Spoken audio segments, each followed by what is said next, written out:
making us welcome here.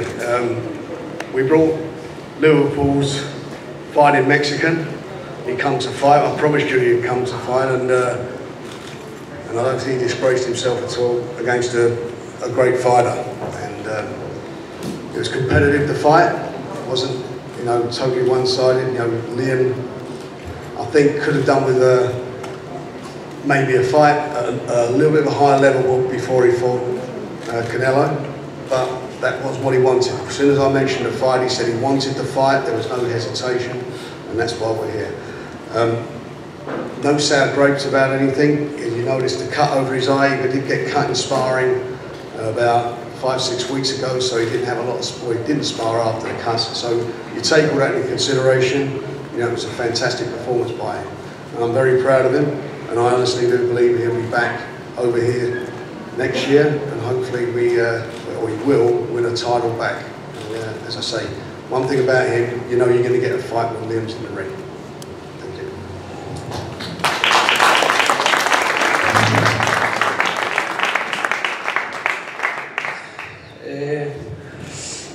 I'd like to thank you all for, you know, all the interviews this week. Obviously, you know, he made us feel at home, and you know, I gave it my best for what I had today, and I fell short. You know, I think Canelo was good on the night. He was a bit, you know, probably a bit too sharp for me today, but you know, I have to start somewhere, stepping up. We've tried to get other names, and you know, we never got them. As soon as the Canelo fight come, you know, I was always going to take that fight. I think I said in the press conference beforehand, you know, there's world champions and there's elite fighters, and I think, you know, that was the case today. But you know, like I say, I have to start somewhere. That's my first step towards, you know, the big names. I think Canelo's going to move on now. He might even defend that title, so you know, hopefully I can have a couple of fights and then get back in the mix. But you know, I hope you all enjoyed the fight. I told you I was going to come to fight. You know, even after, you know, after get put down in the 6th, I still tried to press the fight, and you know, I could have really tried to settle for a point win, but it's not in me as a person. A point defeat, sorry. But you know, I still tried to keep pressing the fight and, you know, make the fight entertaining. But you know, I hope you all enjoyed it, and I'll be back.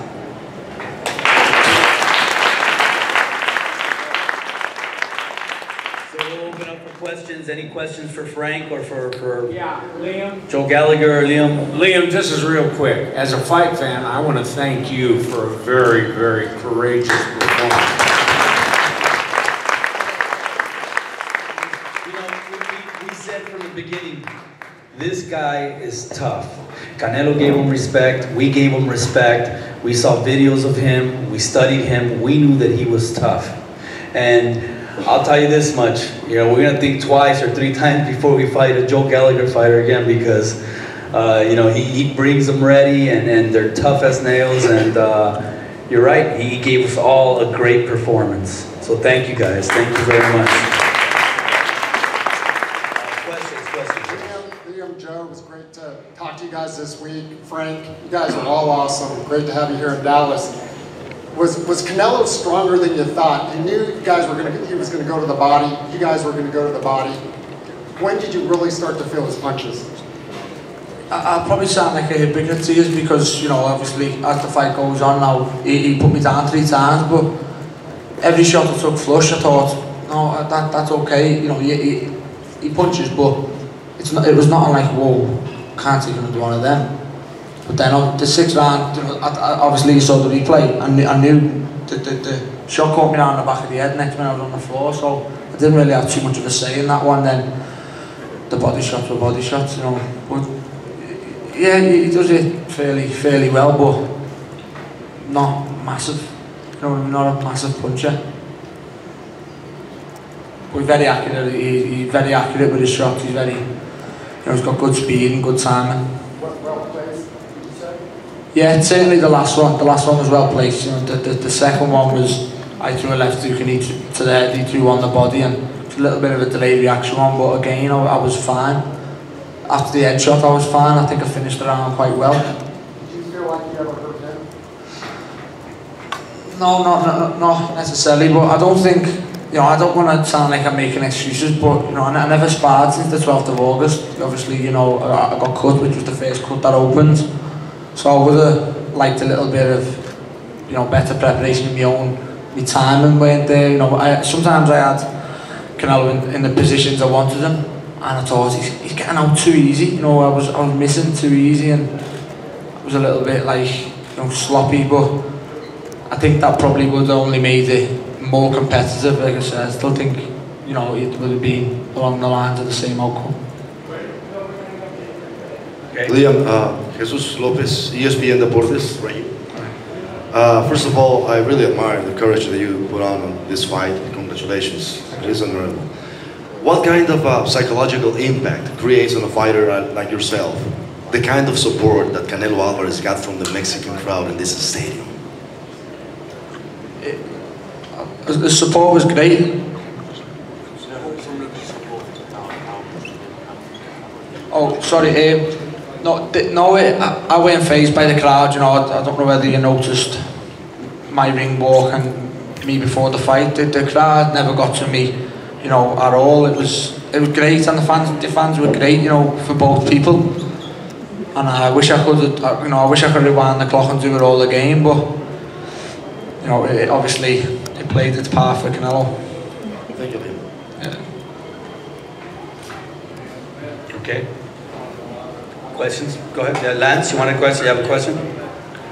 All right. Liam, when you talk about that difference between maybe a special fighter and an elite fighter, is that you're referring to Canelo, right? What is it that he does specifically that, you know, gets him to that level? He's a good fighter, you know. As I said before, and when you strip him down and you take away all the, you know, the publicity around him, he's a good fighter. But you know, he's got good timing, good accuracy.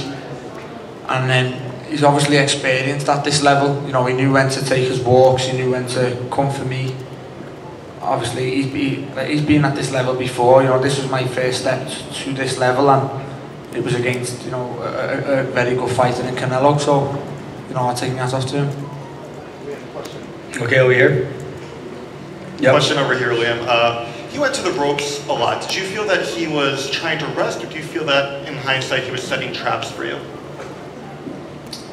You know, maybe a bit of both. I said to Joe, you know, I don't know whether you noticed, but he was breathing heavy, and he was like, you know, I thought it did turn into the fight that I thought it was going to turn into, and it was part of the fight that I wanted it to turn into. But you know, I think he landed the good shots at the right time in the fight. You know, I think there weren't much in it early on. You know, he maybe have nicked around, but he was nicking them hard. He was expending a lot of energy, and then obviously the 6th round when probably we want to turn the screw, you know, he puts me down. So it's hard luck, really. You know, he got the good shots at the right time. Yeah, right here. Dan. You're a courageous performance, like everybody has said, so we appreciate that. My question for you is, I know it's hard to absorb. You got knocked down 3 times, you got stopped, you lost your title, but in the long run, do you think that this kind of experience against that kind of fighter in this kind of atmosphere, ultimately, because you're still a pretty young guy, only 28 years old, will make you a better fighter down the road? Yeah, 100%. I think it'll make me a better fighter. You know, obviously, I say I want to keep getting better and better and keep boxing high-level fighters. And you know, there's a lot of them, you know, across the world in the light middleweight division. But Canelo is the #1. You know, he made 154, so he's the #1 in the division. So, you know, all the ones below that, you know, I'd like to get a win and get back at them. You don't think Canelo's going to defend that title at 154. Probably going to move up now anyway. So, you know, obviously, Frank can get me a win and then see where we can go from there. Then, but you know, obviously, I'm gonna learn from this whole experience. You know, all this media this week has been great for me. You know, I think you all noticed it. You know, the media never got to me. You know, even though I lost the fight, it was nothing to do with the occasion. It was Canelo Alvarez, and that's it. It was nothing to do with the crowd. It was nothing to do with all the media. It was just, you know, mainly Canelo was better than me tonight. We did see relaxed seeing you in the lobby of the hotel last night. I have one other question for you. When you got cut and you couldn't spar after August 12th, how did, and maybe Joe or Frank can address this also, how do you go about knowing that you can't spar, which is obviously a significant part at that moment in time leading up to the fight? What else were you doing to make sure that you were prepared if you can't spar with anybody? You know, I got cut. It weren't really, you know, it weren't a nasty cut. You know, it was a cut, and I said to you all week, you know, I'm a tough person, and you know that a cut that small was never going to put me out of a fight that I've wanted for so long. You know, I want to step up. I want to try and test myself against the best, and a little nick, you know, 4.5 weeks out from the fight was never going to put me out. And you know, I went to the football match with Frank, and he asked me, "What do you want to do?" And I said, "No, I'll be fine." And obviously Joe was asking the same questions in training, so you know, we tried our best to work around it. I think I was in pretty good shape considering, you know, I haven't sparred since August 12th. Where was the cut? Where was the cut? The cut was the first one on the forehead. You know, I think you know, if you look back at the media, you could see the scar, the first cut that opens around, I don't know. It was the one on the forehead. You know, I just want to note, Dan, I just want to note that they notified us and you know, they said, look, it's like a scratch. But you know, he passed all the exams with the doctors, and they did a physical and they looked at him, and there was no issues whatsoever with the cut. At the end of the day, it was Liam's decision. Joe and I spoke to him separately, and he was determined that he wanted to fight. So do not pull me out of this fight, I want him. And listen, benefit of hindsight, I've pulled him out. No, the cuts weren't a problem. We're not sorry, I'm in trouble. But that's not to take anything away from Canelo this evening. No, he's an elite fighter, and it's a great experience for him. And from this fight, he can only get better. As you said, he's a young guy, and one thing for sure, he's got a big heart. Go ahead. Okay, one more question. Last question. Go ahead, last one. Hey Liam, congrats on the effort. Do you think that you improved your stock even in defeat, since most American fans weren't aware of you before, and you know, you were pretty courageous and had some good moments?